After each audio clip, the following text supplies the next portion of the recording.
Hello and welcome to part 2 of the gameplay for Star Wars The Force Unleashed 2. This is my rant slash gameplay slash commentary on why The Force Unleashed 2 messes up Star Wars and why it messes up Star Wars The Force Unleashed in like the game series in general. Alright, so as you first off notice, I used the little mind thing to go whatever direction I needed to go. At this point, it gets kind of confusing because a lot of the Force looks the same. If you own Endor, you probably knew that though. Another thing I want to mention is that by the time I was trying to make part 2 of this little mini commentary thing, it ended up becoming like my computer kept lagging me out of recording videos, so there's a ton of like tiny video clips. So if you notice that it's paused throughout the thing, like it's just randomly playing and then it's a paused screen, that's because I had to use a bunch of different clips because I was first off, at first I was just using like a second clip was all I wanted to do to just finish this up. But it ended up, this half was becoming longer, and not only that, it was starting to get really like laggy. So if you notice any glitches in the gameplay, and I tried muting the gameplay, so you might not be able to hear it right now. But if you notice any glitches, that's only because my computer, not the game or my Xbox or anything. So I guess you shouldn't worry about that if it was really worrying you, which I would be confused if it was. So as you see here, we're still doing the same old thing, just killing a bunch of rebels and Ewoks, kicking them, beating up a bunch of turrets, electrifying things. Literally, it's just a game where you experiment and kill as many things as possible. See which kind of thing weakens the enemies in different ways. Button combos, like certain things you have to do, like right here. This is when it starts to really mess up Star Wars, because it starts to show that LucasArts and George Lucas himself, who probably confirmed this DLC, how much they really care for this game franchise slash the original trilogy in general. Because if you notice right here, you just might notice that Chewie is just killing you in an ATST. Like in the original episode 6, like there's the part when he's in the ATST and they're all scared and everything, but it's just Chewie, But this version of the fight is extremely different because it's a lot like the other ATST battles. I thought it was going to be a lot harder, which I guess it kind of was in a way, considering that, Chewie has 3 bars of health. Unlike the other ones, which only have like 1 bar or something. And then Han Solo's over there with a rocket launcher, so, that just kind of explains itself. It's simple. You use his rockets to take down the ATST, which is basically what you're supposed to be doing. But half the time, Chewie either gets in the way or I just mess up. Like throwing an Ewok at an ATST, because that'll do some serious damage. Remember that if you're ever playing this DLC, guys. But like I said, just this commentary is going to be way laggier, and we got a little while to go. So I just wanted to warn you guys. And this is basically, this is really just when Lucas shows that he kind of doesn't care for the original trilogy, if you really think about it. Because this is when it starts to get morally confused. You're just wondering, hey, where the heck is Luke? Where's Luke in all this mess? He's probably gonna be coming up next. You're just waiting for him to come out of nowhere, maybe with a lightsaber or something. Because basically, you assume everything's going the same because you're playing as the dark clone of Starkiller from the second game. You're playing as the second one, so that means Darth Vader is still alive, because he took the dark side ending. If you take the light side ending, he's alive too, and you just wonder what happens to the clone. So maybe this was what was supposed to happen. But hey, Chewie, yeah, I gotta punch you now. Don't mind me. Oh, look, your friend Han Solo is gonna come and try and help you. Oh, look, you make a good shield. So, 1 down, 3 to go, I'd say. Jump off that. Plus, Han hardly even throws up a fight, you know, you just pick him up, stab, dead. So, there goes half of the original trilogy characters that we came to know and love so much that were on the Battle of Endor. Except for Admiral Akbar. We all loved Admiral Akbar, come on. You get a little achievement there. In fact, since this is my first time playing through Endor, which I said in my first part of the commentary, you'll remember that this is my first time playing through and I get a lot of achievements. But if you look down at the lower left, look, that's what I was talking about the rage mode. Yeah, you just get a rage. Oh, look, Princess Leia, you know. Ooh, cool. Wow, well, okay. And by the way, if you watch gameplay of this without hearing me rant over it, you notice that all of the characters are voiced by someone different, because Han Solo definitely did not sound like Harrison Ford in the gameplay when I was playing. Princess Leia did not sound like Carrie Fisher when I was playing. And Chewbacca just sounded like Chewbacca. I guess there's no wrong way to play that role. So, I guess you can just say that a lot of people were voiced by different people, and I think that's how it was for the game too, because I don't think Boba Fett was played by what's his face. I can't remember now. Oh, Tamora Morrison. I can't remember who plays Boba Fett, and I don't know if it's the same as Episode 6 or as Episode 2, which is Tamora Morrison. Which is XX Mando Man's XX Mando Man's XX Mando Man XX. It's his favorite actor. I should leave a link below for his channel or something, shouldn't I? But again, it's really just the gameplay is so simple. As you can see there's the Force Rage bar all the way up because you're getting so mad. You mad, bro? You mad that Greedo shot first? You mad? Yeah. So I'm just trying to parry, and then I basically just murder him for just murder the rebel scum, I guess. But here we have the most annoying part of the level. Trying to get through here was a real pain in the butt in what takes up a big majority of the movie. I mean, not the movie, the video. And the gameplay itself, you know, you're just coming through here. Plus, I die, if I remember correctly. So I have to go through all this again. You know, you just push through everyone. I mean, on easy, you get your force energy just regains really quickly, and you get a lot of it. So playing the game on easy is gonna be easy, of course. But like I said, I've beat the game on Unleashed, so I don't know if I don't know. It makes me feel weird.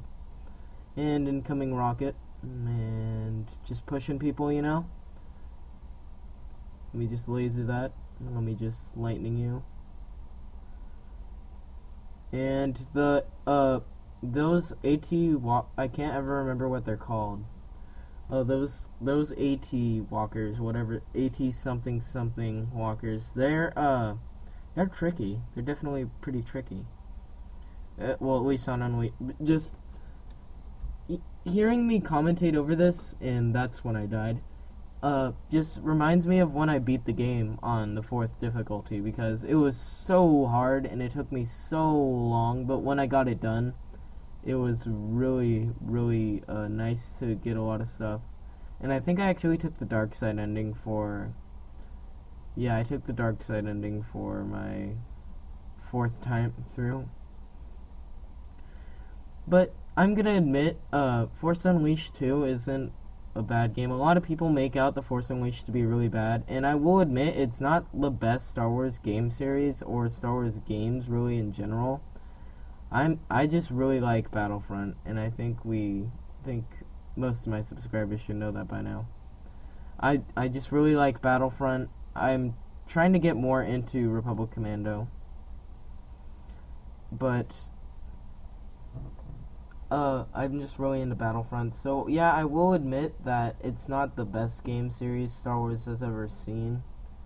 And like I said, I really want to, like I've said in previous videos at least, man, it's like you have to see all my videos to even understand what I talk about half the time. It just seems like I really want to get... Okay, here's the part when I pause. Yes, lag. Yes, lag. Anyways, really, I want to get a PSP or a PS Vita. Then I can get certain chords, you know, and then I could record Star Wars Renegade and Elite Squadron and Star Wars Battlefront 2 gameplay for you over the PSP. But it's probably going to be a while before I get a PSP. But don't be sad. Don't be sad, my people. Don't be sad.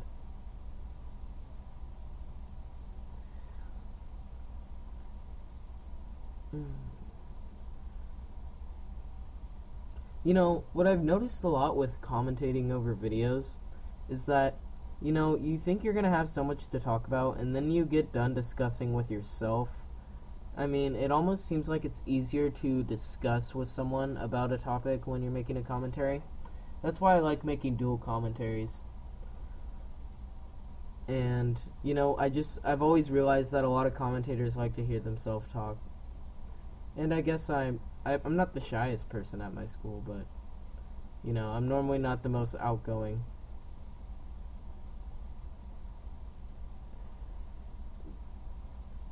But just this DLC just really makes a lot of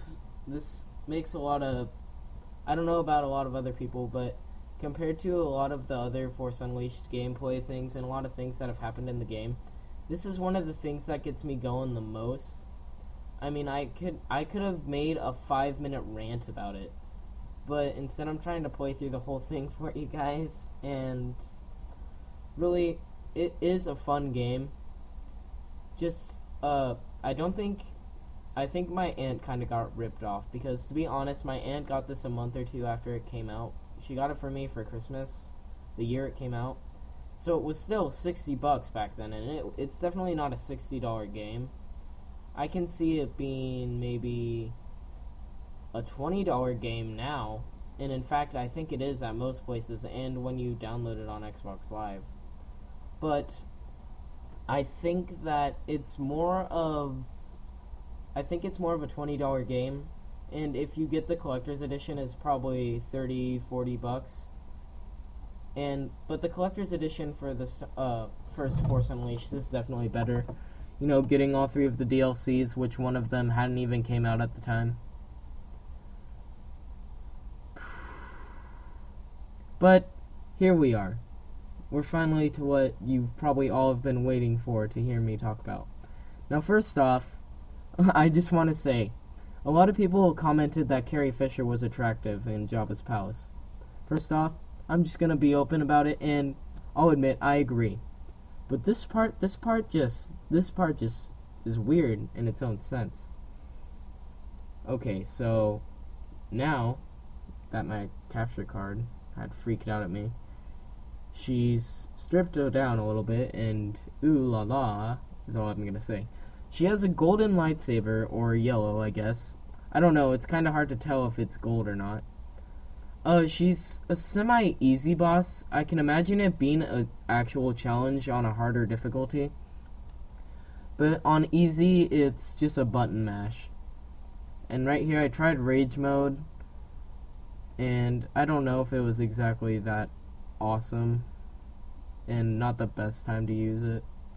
I don't know, when she put her guard down, it did a lot of damage, but then that's another thing I can complain about, is how you can't skip cutscenes in this game, because you just want to skip these cutscenes, you know, you're just like, I don't care, and then there goes all my Force rage, you know, I don't care, oh my gosh, I don't care, you know, blah blah blah, I don't care, why do I have to do this, you know, why do I have to watch this cutscene? It just gets old to a lot of people, and I don't blame them. So, Really, I could just go on about ranting on this game, but I'll be honest right now, in the middle of my live commentary, I'm kind of running out of stuff to talk about because, well, actually, there is something to talk about. Because the thing about The Force Unleashed 2 in this DLC is that Darth Vader is alive. So first off, you already know they're not continuing the first Force Unleashed DLC. Because first off, Darth Vader is alive, and that wasn't part of the thing. But Lucas Arts, or George Lucas himself, or whoever, just decided to troll us, because in the DLC, towards the beginning of your fight with Leia, she says, since my brother fell on Hoth, aka Luke Skywalker, who was going to be the Jedi, instead Leia is now, with her gold lightsaber and everything. The thing that doesn't make sense to me is that she said he fell on Hoth, and the only way that could have happened is if the first DLC happened. But the first DLC didn't happen, because if the first DLC happened, then I wouldn't be fighting Leia right now, and I would be an apprentice for the Emperor, and I'm confused about the ending for even the Hoth DLC. I mean, I could go on about that too, but this just doesn't make any sense. I mean, why am I fighting Leia? Leia would be... I'm surprised you bring the rebels to their knees on Hoth, basically. I mean, you get Luke, which was their strongest link, the thing everyone was relying on. He basically becomes your Padawan. I was curious about that, because before I got The Force Unleashed 2, I was obsessed with it. I was obsessed with finding out everything that happens with The Force Unleashed 1 and 2. So, really, just this whole time, I'm getting more and more confused now that I really think about the Star Wars logic in all this. I mean, I wouldn't say that Endor was a ripoff for money. I mean, I guess it is fun, killing Ewoks by kicking them, but really, other than that, the game doesn't have much to offer. The DLC doesn't give you that much, because all it did for me was just confuse me in the end. Really, just... I'm not sure what LucasArts was thinking. I'm not sure about a lot of things now. Because, basically, it just ruins The Force Unleashed and Star Wars in general, because the fact that you just kill off Chewie and Han Solo just, instantly, the fact that it takes 2 seconds to kill Chewbacca, and it's a cutscene to kill Han Solo, is just outrageous. I mean, I guess if you liked the prequel trilogy and you thought the originals were boring, you'd be like, yeah, man, I like this DLC, but it's like, it doesn't even make sense, and it confuses me, because the main difference with The Force Unleashed 2 was that, 2 lightsabers now, more force powers, more good powers, with still being able to use dark side powers, which are totally, badass. We're just... And it's just, now this is when it really comes down, spoiler alert, I'm gonna kill Leia. I'm sorry, guys, to ruin that for you, but you kill Leia, you just kill her. And the fact of how easy it is and everything, it's mind-numbing, because if you're a Star Wars nerd, like I am, I guess you're just totally confused. I mean, come on. Sure, it's cool getting all these new features and everything, but story-wise doesn't make sense. If you can make a good story and decent gameplay and okay graphics, I will enjoy the game. Graphics do not make everything in a game, as we've all learned in some form or another. Graphics are one of the least things. And look, dead. Leia is just dead. You just killed Leia. You just killed the only girl, the only hope left, the only shrivel of anything left for Star Wars, I guess, or The Force Unleashed. And now you have Palpatine here talking about blah blah blah. Today is the victory of the Empire, the other thing that could have happened but didn't. There's still Lando and Admiral Akbar. I'm concerned about them, man. They were heroes. But who cares now? I mean, this DLC just ruins The Force Unleashed and Star Wars in general. I'm running out of things to really mention here, but it's like, blah, blah, blah. Oh, yeah, I'm gonna try and kill you now because you're clone because you had Starkiller in the first place and this clone. Oh, let me get out my lightsaber. I'm too slow. And that was that. I mean, come on. Come on. Come on. Come on. Ha ha ha, you know. He's not even dead. And then they're like, kill the clone. Kill the clone. Ha ha ha. It's like, okay, you're evil now. He's meditating there with a dead Leia. I mean, what are they thinking? Where do they think the Force Unleashed is gonna go after this? Where can they go? Because after this DLC, if they keep continuing on, literally, if they keep continuing on with the Force Unleashed 2's good side ending, then you have Vader and everything captive and all that. That would be, I could see the Force Unleashed 3 coming out and that happening. And then they have the next, but then if they're gonna continue doing DLCs in this matter, then they would have to go beyond episode 6. Because this is the end of episode 6, just the other way around, and they're gonna come and kill Starkiller. And again, you can't skip the cutscenes, which I tried to do idiotically. But come on, just come on. It just ruins Star Wars, and oh my gosh, how could they just killed off all the characters. My brother fell on Hoth. It's like, but that was part of the first DLC, and that would have meant Darth Vader would have been dead. What? And not to mention, in the first place, Starkiller formed the Rebel Alliance. That's what the first game's story was.